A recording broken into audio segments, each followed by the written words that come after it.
Hola, ¿qué tal? Soy Francisco Gracié Pimentel y te doy una vez más la bienvenida a Dibujomentarios. El día de hoy vamos a hablar de historia de México, más concretamente de la mini historia de México. Vamos a tratar de resumir en unos minutos pues muchos siglos de historia para que comprendamos sobre todo la secuencia de eventos que nos llevaron hasta el día de hoy. Antes de Jesucristo, muchos años antes de Jesucristo, ya había algunas culturas en el territorio que hoy ocupamos nosotros, principalmente la cultura olmeca, que hasta el día de hoy recordamos por las inmensas cabezotas que nos dejaron, sobre todo al sur de nuestro país. Ellos reinaron como pues la cultura predominante durante varios siglos, pero luego fueron decayendo lentamente. Los primeros 1000 años después de Jesucristo fueron ocupados por grandes culturas. Al sur del país estaban, por supuesto, los mayas.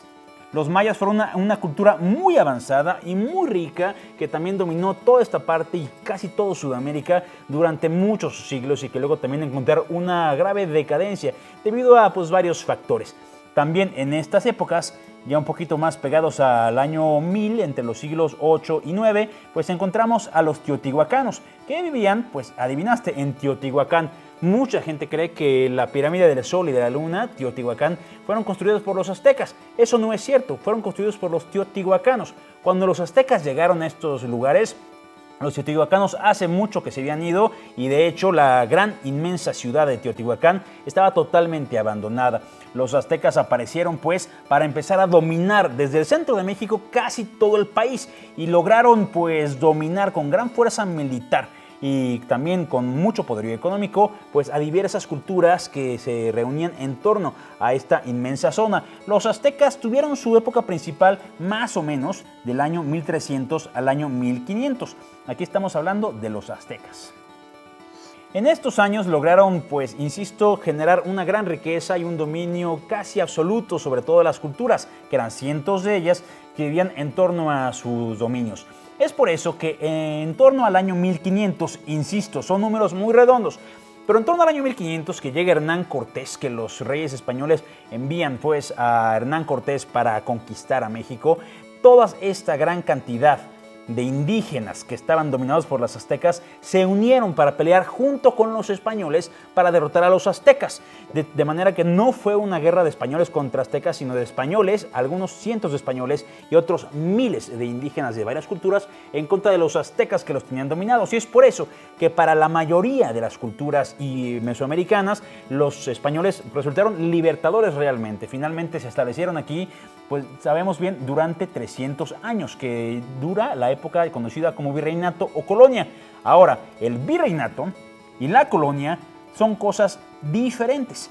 Al principio, en los primeros siglos, éramos un virreinato, lo cual significa que los españoles en México, pues, o Nueva Galicia, tenían los mismos derechos que los españoles en España. Realmente éramos un estado más del inmenso reino español, que en ese momento era el más grande sobre la faz de la tierra.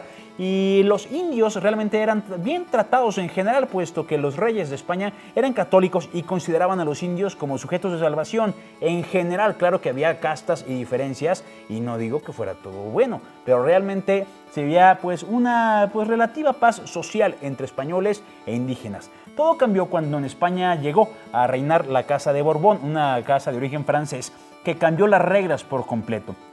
Estas leyes borbónicas cambiaron por completo la situación y transformaron de México en un virreinato en una verdadera colonia, es decir, los españoles en México dejaron de tener los mismos derechos y prestaciones que los españoles en España. Y es por eso que estos españoles, los llamados criollos, fueron los que empezaron a exigir una independencia de este régimen y la imposición de un rey español.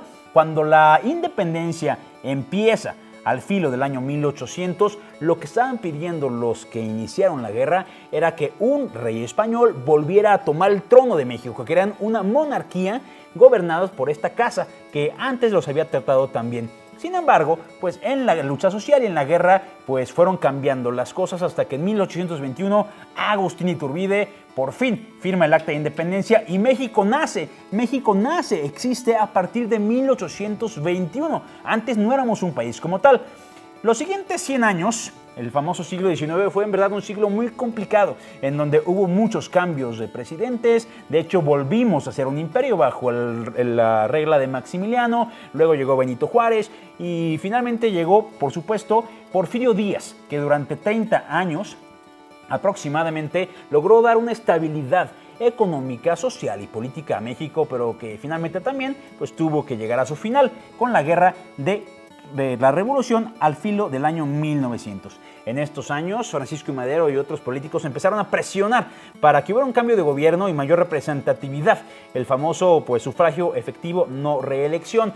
Esta guerra política se convirtió en una guerra social de clases muy pesadas que pues, nos mantuvo en una guerra sumamente sangrienta durante décadas, hasta que finalmente un partido fundado por Plutarco Elías Calles logró establecer una vez más una estabilidad fundada en el poder de un solo partido que gobernó después por casi 80 años, que fue el PRI, que es prácticamente el único gobernante durante todo el siglo XX, incluida la Guerra de la Cristiada, en donde más de 250,000 cristianos fueron asesinados por el gobierno. Fueron años muy complicados que poco a poco empezaron a tomar normalidad. Fue hasta el año 2000 en donde el voto de los mexicanos decidió un verdadero cambio y el PRI pues abandonó la hegemonía absoluta. Ahora, después del 2000, ¿en dónde estamos? Pues estamos en una etapa de adolescencia democrática en donde todavía es muy difícil determinar con inteligencia cómo va a ser el porvenir, puesto que los mexicanos estamos enfrentados a un momento histórico en donde podemos decidir un cambio radical, podemos decidir votar por las mismas instituciones o podemos decidir buscar otras alternativas. Realmente estamos lejos de ser una democracia madura. Por el contrario, estamos aprendiendo apenas a vivir con esta gran responsabilidad que implica tener en tus manos y en mis manos el futuro de una nación. Estos somos nosotros, esta es nuestra historia en muy pocas palabras. Por supuesto, el pasado es pasado y lo que viene es tu decisión.